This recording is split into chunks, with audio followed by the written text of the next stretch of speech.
What's up, y'all? Today I'm going to break down this graphic. I'm going to tell you about why I chose the photos and why they work well.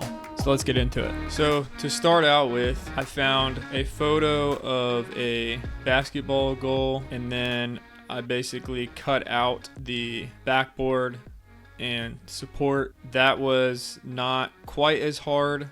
I think I just used the remove background tool. That did a lot of the work, and then just brushed away, anything it left over. The other aspect of that is the net. So the net's a little bit harder because nets, tennis rackets, anything like that, it can be really difficult to remove the background. So if you double click on the right side of a layer, you can bring these sliders down. So basically what this allows you to do is just separate the dark parts from the light parts. And I don't know why, but a lot of times Photoshop has a hard time like cutting out stuff like this. What you're gonna do is you're gonna bring the slider away from it, and that already removes a lot of it, but it's still like messy looking. So the way you sort of make that a little bit smoother is you hold Alt, click on the slider, that separates it, and then it's more of like a gradual. It's more gradually getting rid of the darker parts. As you drag that down, you can kind of make it a little less abrupt. So that's what I did there. And those are the different parts of the graphic. That's the reason I separated those two, is because I wanted to use that effect on just the net and rim. And so then I just added back in the other part of the backboard. This already is part of what I was like referencing earlier with picking the right photos. So this starts out with a good angle. So the angle is from behind the backboard looking up at the rim. So it's already that angle of that famous Dwayne Wade LeBron graphic. And that was like the vibe I was sort of going for here. Then you add in this photo of LeBron, and it's the same angle or a similar angle. So it's the lower down angle shooting way up, and like it's like a hero shot of LeBron dunking. So both of these images work so far. They're both in that same.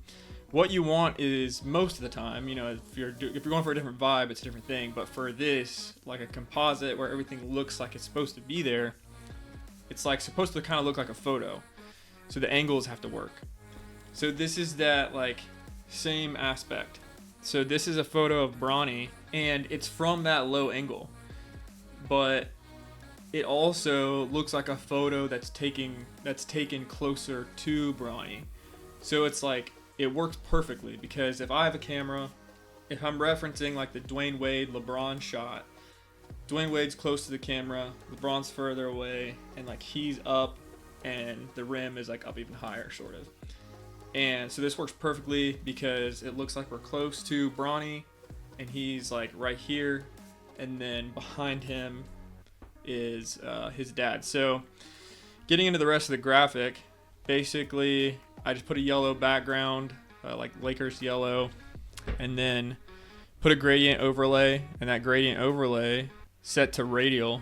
So instead of like fading down the graphic, it fades out from the center. So you can change that there with that drop down. I set it to 50%. It's set to overlay. It's just a black to white.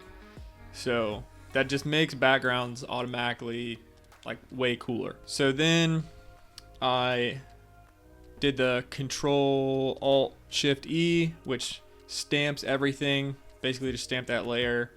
And then I added noise to it. So that gives it that gold glittery look, which is what I was going for. And I really like how that turned out. So then we have our background. So now we add in the Lakers logo. I set it to darker color. Simple enough.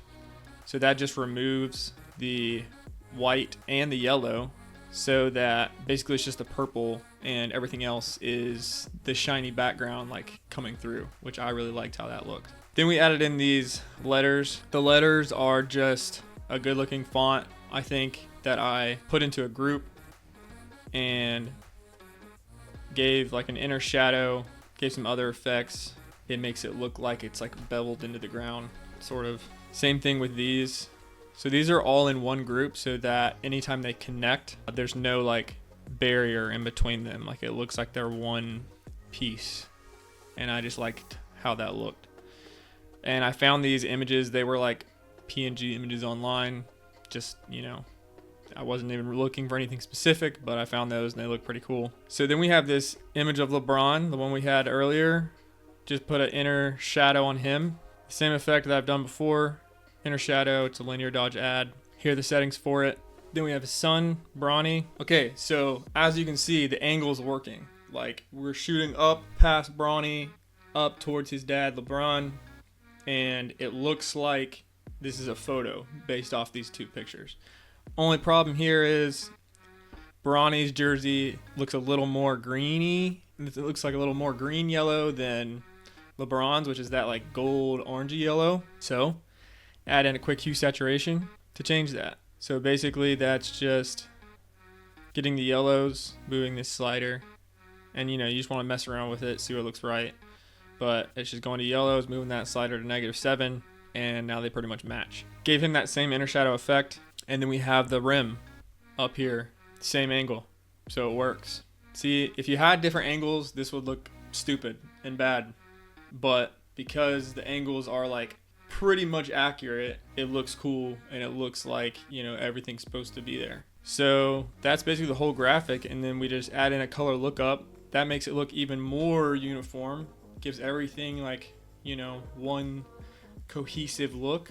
And then we did the apply image technique, which I've done in like every video so far. So if you want to see it, just go to another video. Just paint that in and it just gives that glow effect. So I basically just brush it in like, you know, places that I want to like pop. So just kind of like all through here, through here, through here, and through here.